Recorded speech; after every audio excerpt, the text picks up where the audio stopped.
Yeah, hello and welcome to another episode of the weekly Spielworxx chat season 2. My name is Uli Blennemann and I hope you are all well because, as you know, Corona COVID 19 is not over. For example, the whole Roosters team, my favorite hockey team, is in team quarantine right now. And even if you're double vaccinated, um, take care, take really care. So stay safe. And hello, Stefan, good seeing you. And hello, Chris, good seeing you. And Stefan, at least we were able to talk briefly at Essen. And Chris, I really missed you at Essen. Hopefully next year. And there is Matt. And of course, I missed you very much at Essen as well. It would be a great Essen for you because of your game. And if you have questions or comments today, please put them in the chat window. For example, did you attend Essen? I'm interested in hearing this. And what do you think about the fair?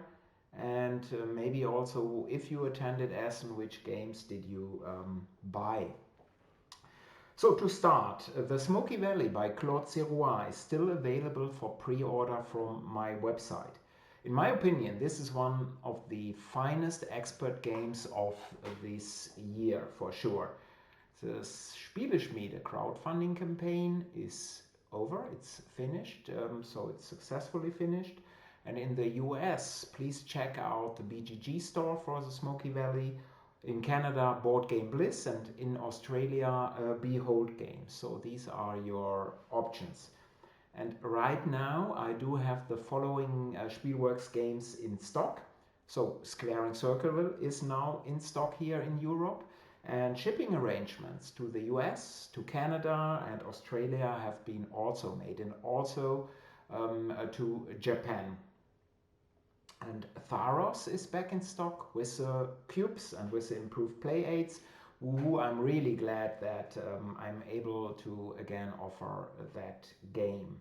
And also in stock is Tribune, but I'm having only about 10 copies left and I won't get any more of these. So if you are interested in this game, please hurry. And the new Tribune edition, that is the old base game plus the expansion, which was released 1 year later, plus all new material by Kalle Schmiel. So that is a new edition of Tribune. And there's Spielejoker, and he's asking what was my highlight at Essen.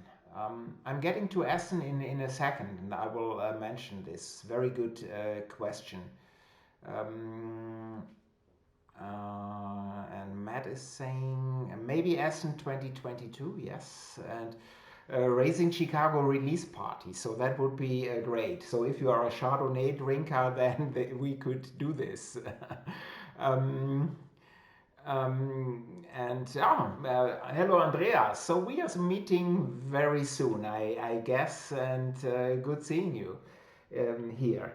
Um, and some of you may know I was a mentor and a judge in the Zenobia Awards, which were conducted by Volker Ruhnke, Harold Buchanan, and their team. And the winners have been announced at during Essen, I think at Essen time. But please take a look here. So this is the URL of these. Um, and really, the games, at least the ones which I saw, they are outstanding, different and outstanding. So please check this out. And if you're a publisher, you should definitely check out that page. And really, the quality of a lot of entries, not only the winners, was amazing. And even today, this morning, German time, I was presented a game that did not win or was in the finalists, yet in my opinion is most interesting. So really, really interesting stuff. And I'm really curious how many of the entries, winners and finalists and other games we will see in print maybe in the next 3 or 4 years. So very good stuff. And if you are interested in the Conworks 2 videos, please check out this page. Let me just put this in here. So that is the Conworks page. So all videos from Conworks are now available, and I'm also already saying that Conworks 3 will happen next fall, so probably again 2 weeks before Essen. So this will be sometimes late September, because Essen, I think, is next year 6th to 9th of October. So there's a question. Nimitas is asking, "Hi Uli, will you publish anything from Zenobia in the future?" I'd love to. I'd love to. So I'm in contact with several of the game designers. And I'd love to, but you see, Spielworxx is tiny and is a small company. Yes, we are uh, concentrating on some types of games that are very special, and some of the entries are very special, but I guess that a lot of the larger publishers will have first pick. So we'll see. We'll see. But yes, if at all possible, I'd love to do a couple of the games for sure. But let's move to. Matt is saying, "Thank you very much, tiny, but Spielworxx tiny, but punches above your weight class." Yeah, well, if I'm looking at my personal weight class, yeah, well, but yes, I know what you're meaning. Spielworxx is this tiny publisher, but I try my very best. So let's move to Spiel at Essen for a couple of minutes, and I'm having mixed emotions when looking back at Spiel. So first, it was really wonderful meeting friends and peers for the first time since 2019, and this meeting of friends in person simply was outstanding, and by far my favorite part of the whole fair. So maybe Spiele Joker, this is already my highlight of the fair. And laughing was so hard. Andre Havey, who is often here as a viewer, that was I hadn't seen him since 2019, and we were sitting there and we were laughing so hard, and we had Chardonnay. He brought me 6 bottles of Chardonnay on Wednesday already when we were setting up everything, and yeah, that was fantastic. But there was Matthias Notch, who I hadn't seen for a long time, Matthias Kramer, and Klaus-Jürgen Wrede, who I hadn't seen of Carcassonne fame for 6 or 7. No, I had seen him once at this Spiel event at Duisburg. So probably I had seen him in 2017, but that was a very emotional meeting. Guido Heinecke, who I know for 15 years, hadn't seen him for a long time. Michael Bruinsma, my old boss from Phalanx times, so that was wonderful. Clay of Capstone Games, one of the few US Americans who had made it to Essen. Martina and Björn, Ignazi, and of course there was also the beast from Berlin, so Ben Maddox. And he, although this year, because of Corona, the press could not enter the halls officially on Wednesday. They could enter the new games area, new game releases area, but not into the halls. But of course, he's a troublemaker. He made it into the halls on Wednesday. So yeah. Markus is already saying, hello Markus, by the way. Thursday, Friday and Sunday were good. Saturday was too crowded. Yes, I agree. And because there's Markus, I have to say my small team at my tiny booth, that it was outstanding. They did a great job. So thank you Christoph, Paul and Markus, who presented Purple Shiva. Markus, he presented demoed squaring Circleville, and I think he did a very good job. So that worked very nicely. And I also underestimated demand. So in my opinion, people everywhere were really eager to buy games, and so yeah, could have sold even more Squaring Circleville. And also, which are what I have to say is that all gamers I met and saw were very disciplined. So they tried to keep their distance, and they were all masked. So you couldn't ask for more. And as Markus is saying, Thursday and Friday, in my opinion, were very good. And from my perspective, these were even one of the best Essen days I have ever had. Not in sales, at my tiny booth. It's difficult to sell huge amounts of games, but what I'm meaning by one of my best Essen days is booths worked very well, people were interested in the games, they took their distance. And I also kept my voice, which is really rare at Essen days. So Thursday, Friday, wonderful time. Um, but we already knew late on Friday that the maximum number of tickets a day allowed, so 30,000 tickets, that they had been sold for Saturday. And after an okay start on Saturday, in my opinion at least, from my point of view in Hall 2, we were back at an Essen Saturday of 2017, 18 or 2019. So way too crowded in my opinion. And this doesn't even is because of the pandemic. I think 30,000 people in the halls of the Messe Essen, of the fairground, of the open halls used for the fair for Spiel is way too many people. So it's simply too much.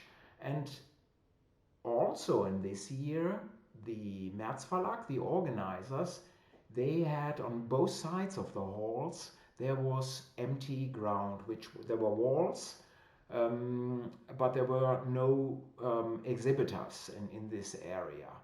So everything was squeezed a little bit, and this worked very nicely on Thursday and Friday, but of course the effect was not good on Saturday, putting this number of people in a smaller area that could have been used. There weren't even table for open gaming. There was simply nothing. Probably to have the effect that people are thinking that there are no blank spaces between booths. Even at my booth, there were 3 meters of empty space on one side, but that had been walled off, so you could think maybe there is a large room inside there. But no, my cabin was 2 by 2 meters and not 5 by 2 meters. So that was really strange. And on Sunday, so starting at noon, it was, in my opinion, also way too crowded. And it was not only in the front hall, so 312, but I had 2 appointments in hall 5 way back, but it was over there, it was also way too crowded.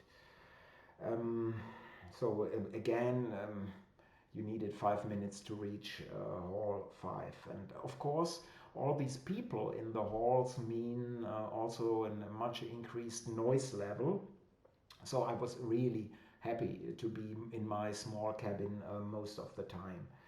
And what is interesting to my mind is that I think most attendees did not mind at all. So I think some people really, they love it to be again in these huge amount of people in these crowds. And I can't understand this, but apparently for some people it's part of the enjoyment.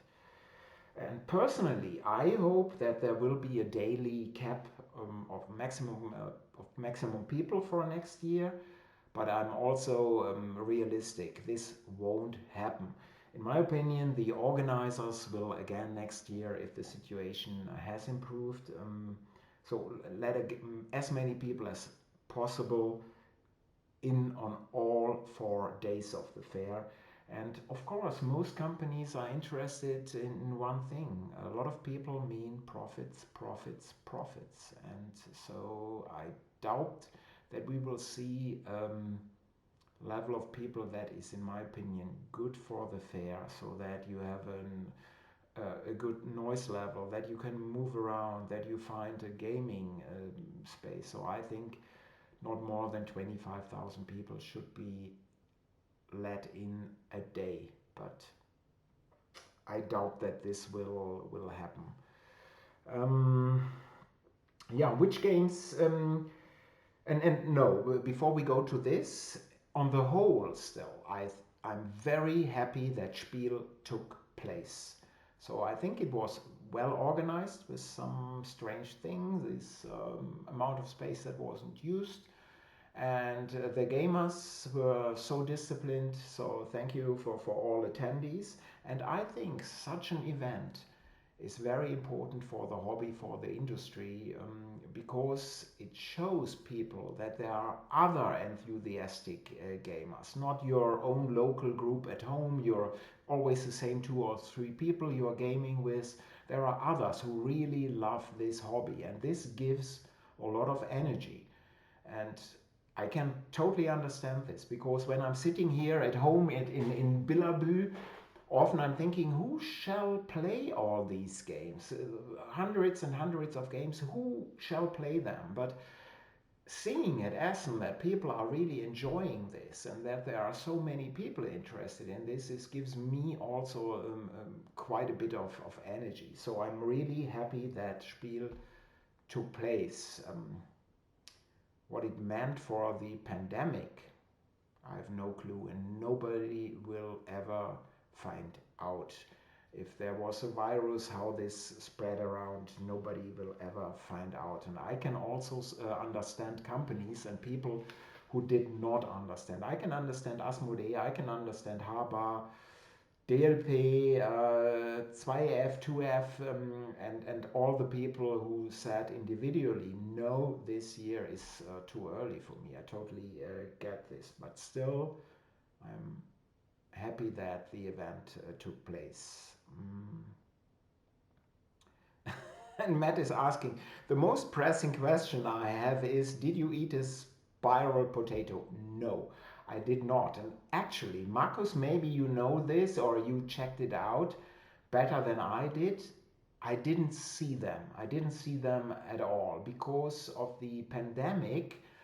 All places where you can eat inside the halls had been moved outside. So I didn't see it, but I may have missed the spiral potatoes, but as I said here earlier, I'm not a huge fan either. So, and somebody has to do the drinking job of the Chardonnay anyway, so I was well occupied doing this. But which games did I buy? Well, actually, Markus here, Purple Shiba Markus bought them for me. Thank you. So I got Mind Management, and I had to buy it. After Dan Thoreau Space Biff said at Conworks that this is his #1 game of the year. So I got Mind Management. I also got Imperium Legends, done by Osprey, because I'd like to check out what Nigel and David have cooked up here. And of course, Essen is always a dumping ground for cheap games, and I'm totally above this, buying cheap games. So I picked up Jump Drive, German edition, the game by Tom Lehman, for €5. So I would never buy these cheap games personally. And I also got a copy of Daniel Newman's Watch, which was offered at PD Verlag, and you could play the game there, and I think it was pretty popular. So I think people enjoyed Watch, and I can say from personal experience, because I played the game before, that it is a wonderful game, so check it out. And that was a very nice move by Thomas Spitzer, so the designer of Ruhrschifffahrt, Kohle and Kolonie, and Haspelknecht. He gave me a copy of his Schichtwechsel, so thank you, Thomas. And of course, which games have I played so far of them? None, because after Essen, there's so much stuff to be handled that I can't play at all. And Matt, you know this.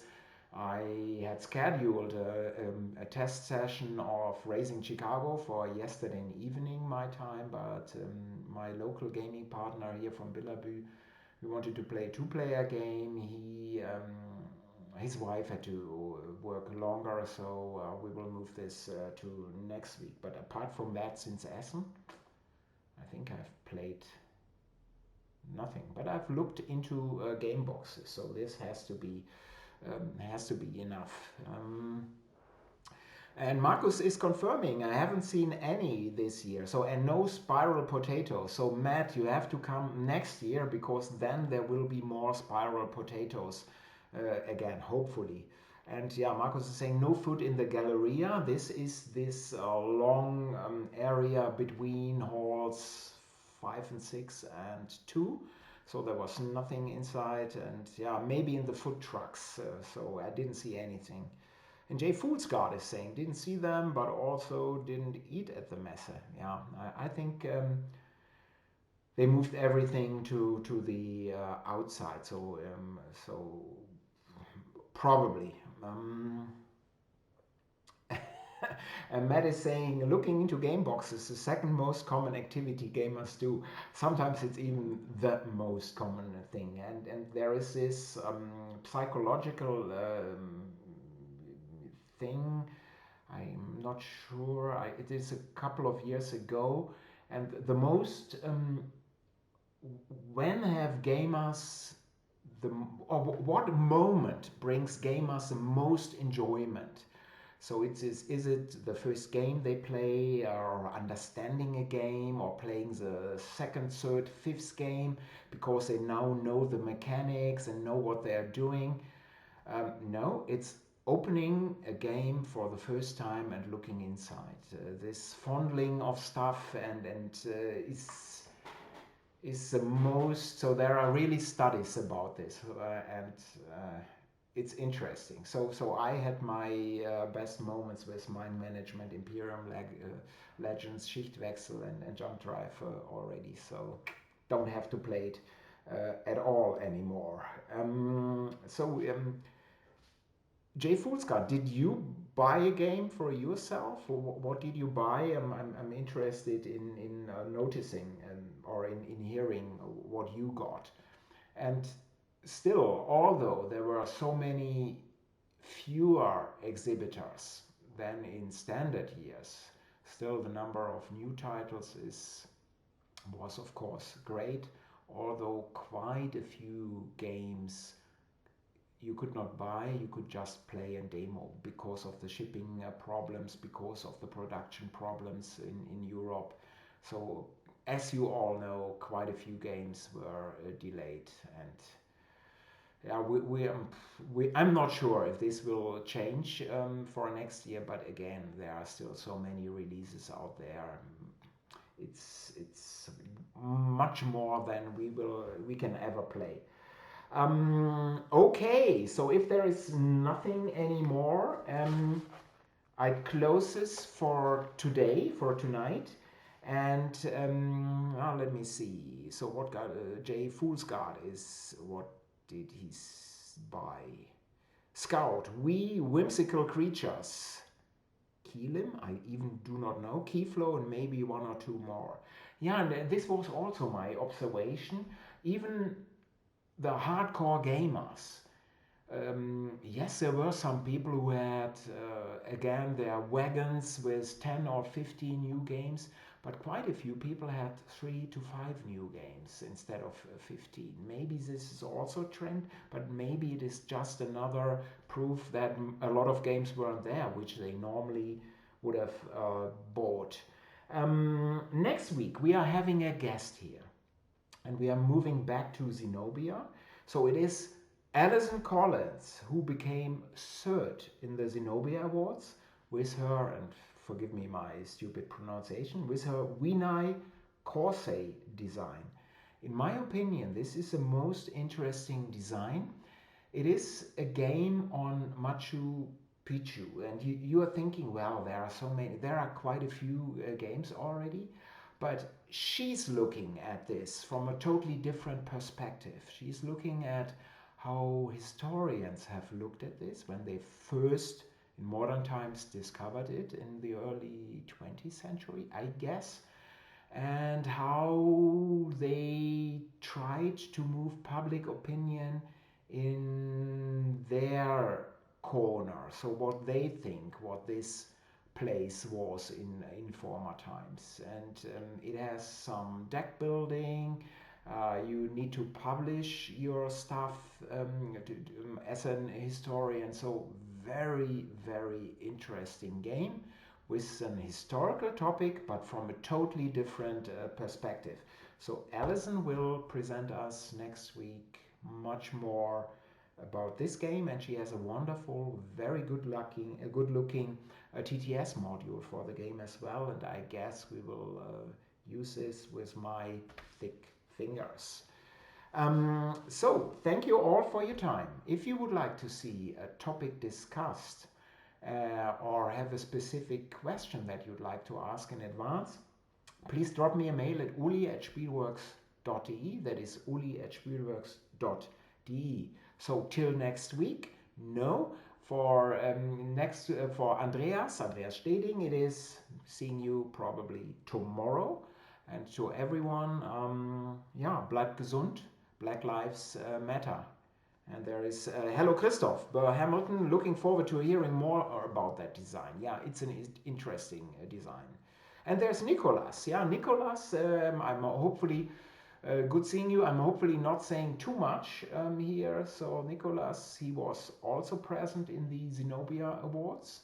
And he's the one who gave me a very nice presentation this morning of his Zenobia Awards entry. So also a very, very good game. So seeing you hopefully next week. Black Lives Matter. Bye bye.